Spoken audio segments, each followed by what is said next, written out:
मती की किताब उसका 11 अध्याय उसके पहले पद से। जब यीशु अपने 12 चेलों को आज्ञा दे चुका तो वह उनके नगरों में उपदेश और प्रचार करने को वहां से चला गया।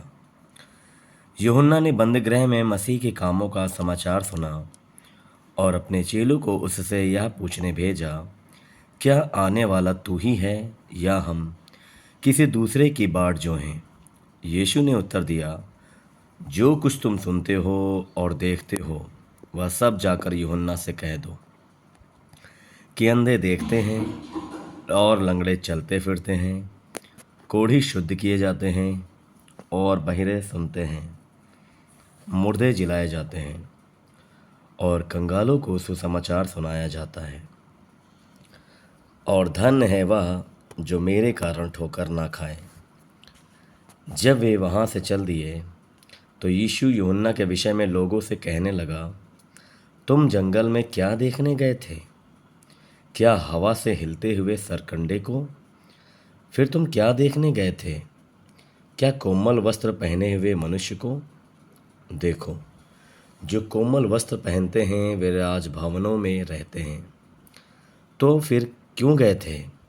क्या किसी भविष्यवक्ता को देखने को? हाँ, मैं तुमसे कहता हूँ कि भविष्यवक्ता से भी बड़े को।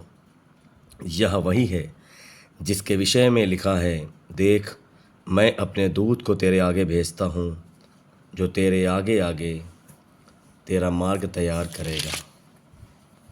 मैं तुमसे सच कहता हूँ कि जो स्त्रियों से जन्मे हैं उनमें से यूहन्ना बपतिस्मा देने वाले से कोई बड़ा नहीं हुआ, पर जो स्वर्ग के राज्य में छोटे से छोटा है वह उससे बड़ा है।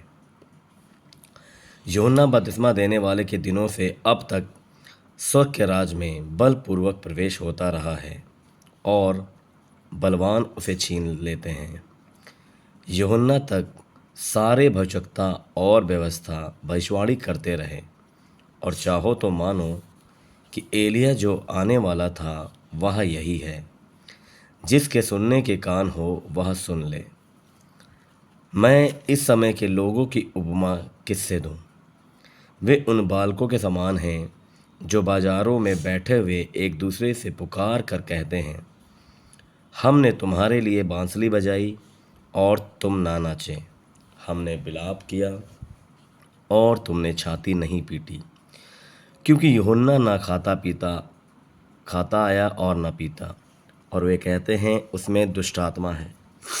मनुष्य का पुत्र खाता पीता आया, और वे कहते हैं, देखो पेटू और पियक्कड़ मनुष्य, महसूल लेने वालों और पापियों का मित्र। पर ज्ञान अपने कामों से सच्चा ठहराया गया है। तब वह उन नगरों को उलाहना देने लगा जिनमें उसने बहुत से सामर्थ के काम किए थे, क्योंकि उन्होंने अपना मन नहीं फिराया था। हाय खुराजीन, हाय बैतसैदा, जो सामर्थ के काम तुम में किए गए, यदि वे सूर और सैदा में किए जाते तो टाट ओढ़कर और राख में बैठकर वे कब के मन फिरा लेते।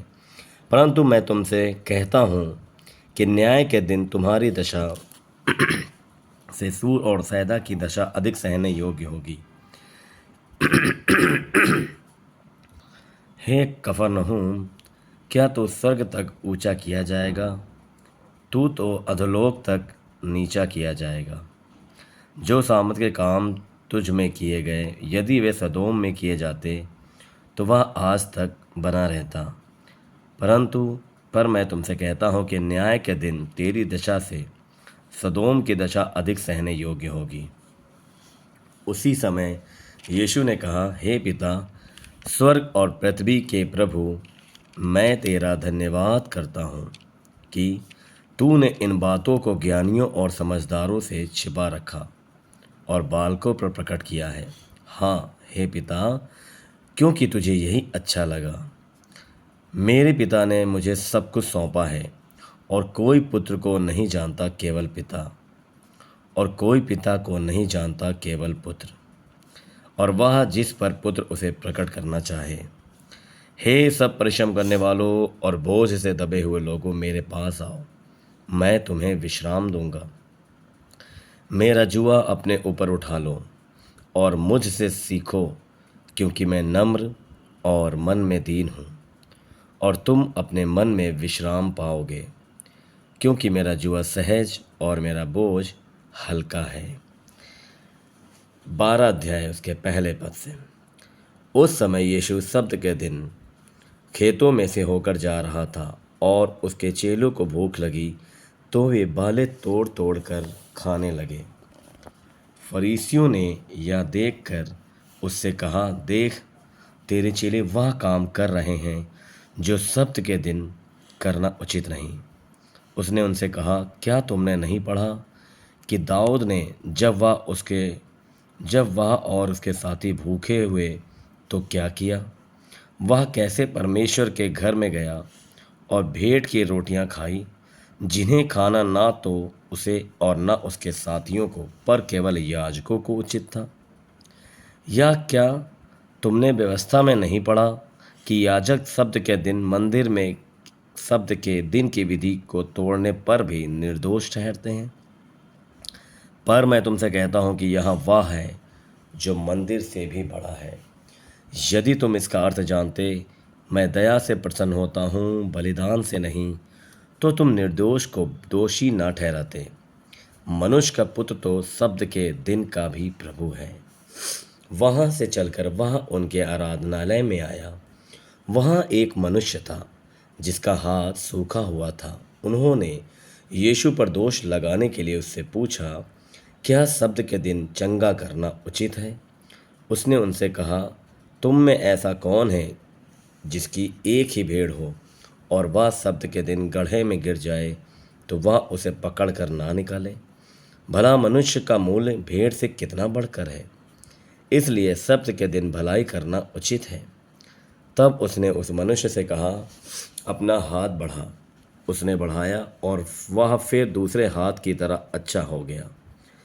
तब फरीसियों ने बाहर जाकर उसके विरोध में सम्मति की कि उसे किस प्रकार नष्ट करें। यह जानकर यीशु वहां से चला गया और बहुत लोग उसके पीछे हो लिए, और उसने सबको चंगा किया और उन्हें चिताया कि मुझे प्रकट ना करना, ताकि जो वचन यशायाह भविष्यद्वक्ता के द्वारा कहा गया था वह पूरा हो। देखो, यह मेरा सेवक है जिसे मैंने चुना है, मेरा प्रिय, जिससे मेरा मन प्रसन्न है। मैं अपना आत्मा उस पर डालूंगा और वह अन्य जातियों को न्याय का समाचार देगा। वह न झगड़ा करेगा और न धूम मचाएगा, और न बाजारों में कोई उसका शब्द सुनेगा। वह कुचले हुए सरकंडे को ना तोड़ेगा और धुआं देती हुई बत्ती को ना बुझाएगा, जब तक वह न्याय को प्रबल ना कराए। और अन्य जातियां उसके नाम पर आशा रखेंगी।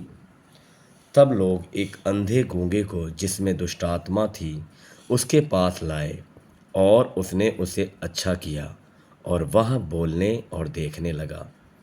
इस पर सब लोग चकित होकर कहने लगे, यह क्या दाऊद की संतान है? परंतु फरीसियों ने यह सुनकर कहा, यह तो दुष्टात्माओं के सरदार बालजबूल की सहायता के बिना दुष्टात्माओं को नहीं निकालता। उसने उनके मन की बात जानकर उनसे कहा, जिस किसी राज्य में फूट होती है वह उजड़ जाता है, और कोई नगर या घराना जिसमें फूट होती है बना ना रहेगा। यदि शैतान ही शैतान को निकाले तो वह अपना ही विरोधी हो गया है, फिर उसका राज्य कैसे बना रहेगा? भला यदि मैं शैतान की सहायता से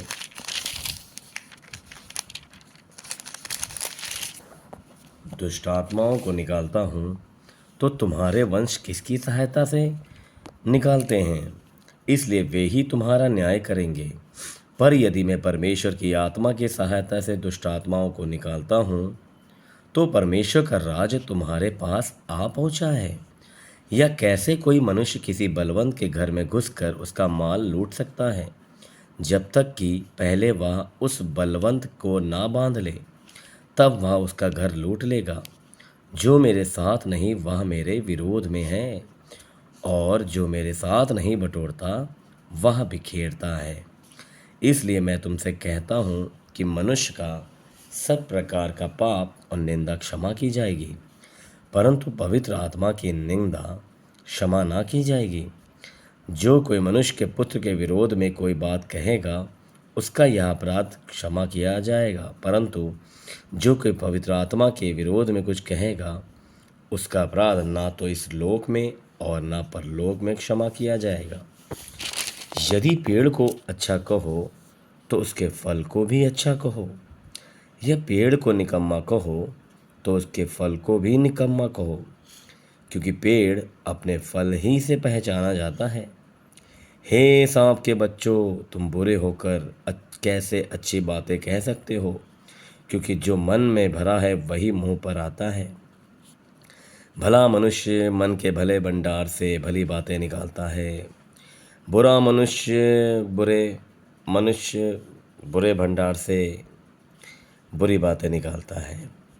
और मैं तुमसे कहता हूँ कि जो जो निकम्मी बातें मनुष्य कहेंगे, न्याय के दिन वे हर एक उस बात का लेखा देंगे, क्योंकि तू अपनी बातों के कारण निर्दोष और अपने बातों ही के कारण दोषी ठहराया जाएगा। इस पर कुछ शास्त्रियों और फरीसियों ने उससे कहा, हे गुरु, हम तुझसे एक चिन्ह देखना चाहते हैं। उसने उन्हें उत्तर दिया, इस युग के बुरे और व्यभिचारी लोग चिन्ह ढूंढते हैं, परंतु योना भविष्यवक्ता के चिन्ह को छोड़ और कोई और चिन्ह उनको ना दिया जाएगा। योना 3 रात दिन जल जंतु के पेट में रहा, वैसे ही मनुष्य का पुत्र 3 रात दिन पृथ्वी के भीतर रहेगा। नीनवे के लोग न्याय के दिन इस युग के लोगों के साथ उठकर उन्हें दोषी ठहराएंगे, क्योंकि उन्होंने योना का प्रचार सुनकर मन फिराया।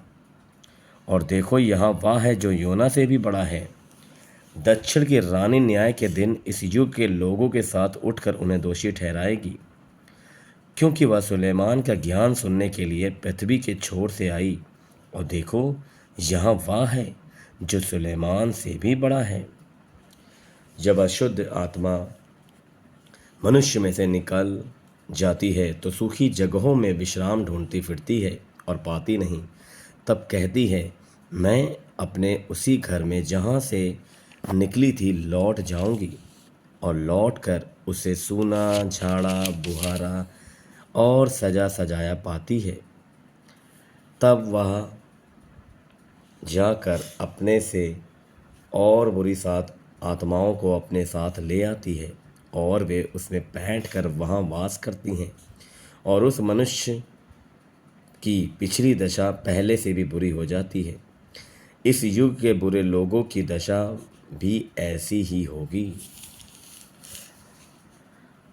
जब वह भीड़ से बातें कर ही रहा था, तब उसकी माता और भाई बाहर खड़े थे और उससे बातें करना चाहते थे।